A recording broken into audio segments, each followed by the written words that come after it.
স্বাধীনতার চেতনায় আমরা যখন দেখেছি 1971 সালে বলেন বা 1952 সালে ভাষা আন্দোলন, 1970 সালে 6 দফা আন্দোলন, 1971 সালে মুক্তিযুদ্ধ, এই সব কিছুর সময় যখন এই ঢাকা বিশ্ববিদ্যালয়ের শিক্ষার্থী সহ বাংলাদেশের ম্যাক্সিমাম শিক্ষার্থী কিন্তু তাদের অংশগ্রহণের মাধ্যমে আমাদের বাংলাদেশটা স্বাধীন হয়েছে।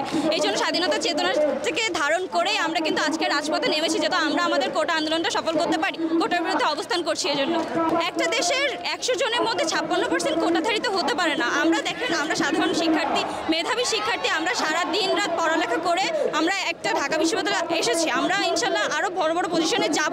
এটার জন্য এখানে অন্যান্য শিক্ষার্থীরা কম কষ্ট করে শুধুমাত্র কোটার জন্য তারা সেই পজিশনটা দখল করবে, আর আমরা কোটাধারী না হয়ে আমরা পিছিয়ে পড়বো। এটার জন্য, এই বৈষম্যের জন্য আসলে মূলত আমরা আজকে আন্দোলনে অংশগ্রহণ করেছি।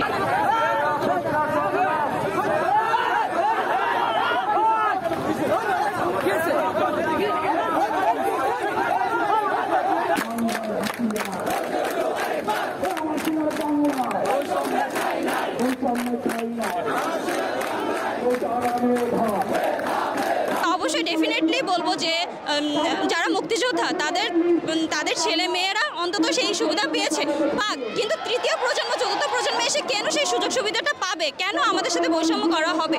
এখন আমরা এটার বিরুদ্ধে অবস্থান করছি। দেখেন, আমরা শিক্ষার্থী হিসাবে আমাদের দাবি এখানে শান্তিপূর্ণভাবে পেশ করছি। মাননীয় প্রধানমন্ত্রী একটা কথা বলেছেন এবং আমরাও আমাদের মতামত প্রকাশ করছি।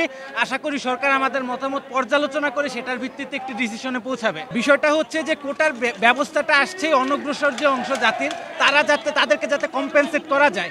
এখন 56% কোটা যদি দেওয়া হয়, মানে 56% অংশ তো আর অনগ্রসর না জাতির, আপনি 56% কোটা কেন রাখবেন? এটার জন্য আমরা একটা স্থায়ী সমাধান চাই। আমাদের প্রথম দাবি 18-র পরিপত্রটা বহাল করা হোক আগে, এবং তারপর নবম গ্রেড থেকে শুরু করে সমস্ত গ্রেডের কোটার বিষয়ে একটি স্থায়ী কমিশন গঠন করে তার জন্য একটি স্থায়ী সমাধান দেয়া হোক, যাতে আমাদের আর রাজপথে আন্দোলন করা না লাগে।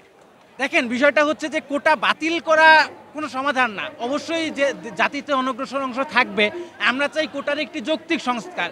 তবে একটা সিদ্ধান্ত আসতে অনেক দিন সময় লাগে, এটা আমরা সবাই জানি, যেহেতু একটা জাতিগত লেভেলের সিদ্ধান্ত।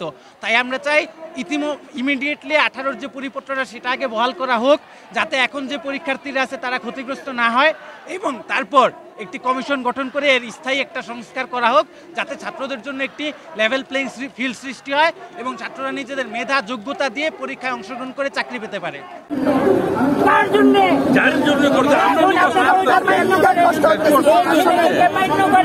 আপনি